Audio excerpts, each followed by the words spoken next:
For thousands of years, stretching back to the fall of ancient cosmic order, various off-planet groups known as the Archons, false kings, and parasitics and parasites of the Saturnian system implemented systems of control over Earth.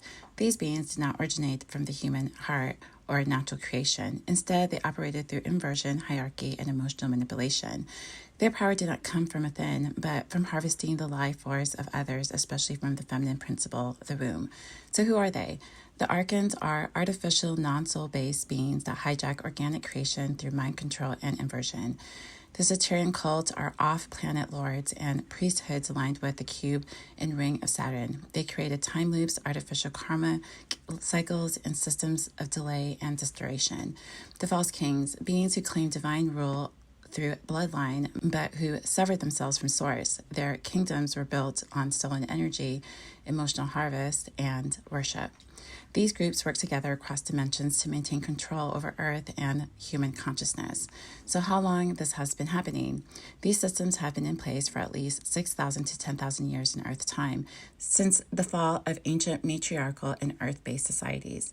Energetically, the manipulation began after key wars in the higher realms where certain star systems, including Orion, Lyra, and Perseus, were overtaken or infiltrated. The distortion intensified during the rise of the patriarchal empires on Earth, Mesopotamia, Egypt, Rome, and later monarchies which mimicked off-planet hierarchy models. So how they use propaganda. To normalize this control, these forces use spiritual and cultural propaganda, religious indoctrination, rituals of baptism, circumcision, and original sin-coded contracts of ownership into newborns. Royal bloodlines created the illusion that power must flow from certain families, tying womb to destinies and reinforcing divine right to rule.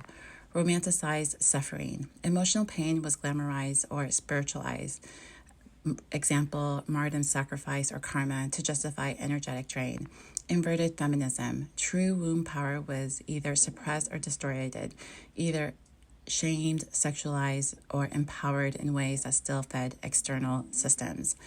Lineage-based guilt and loyalty. People were taught to carry ancestral trauma as an identity, binding them to old agreements. This propaganda worked because it targeted the emotional body, the most powerful manifestation engine on the planet, and the emotional body was directly linked to the womb. So what has changed? As of now, all of that is over. The decree of the Cosmic Mother acting from the center of the Tree of Life and backed by the Interdimensional Council of Light, these systems have been permanently dismantled. No being on Earth or off can use the womb as a portal for harvesting. All contracts, rights, and ancestral bindings tied to lineage and emotional harvesting are now null and void. The womb has been sealed in Ain Sof Aur, original unbroken divine light. The dragons of origins now stand guard across ley lines and grids, ensuring no parasitic forces can regain access. So what this means, the birth cycle is now sovereign. No child will be bound by false kingship or inverted karma. Womb sovereignty is restored for every woman in every lineage across time. Emotional manipulation systems are crumbling. Without access to emotions, these false gods grow weaker by the day. The lineage-based hierarchies are collapsing as people awaken to soul-level power that goes far beyond blood. The womb was never meant to be owned, judged, or used. It is sacred, it is sovereign, it is now protected forever. This is Makalasi. Thanks for listening. Peace.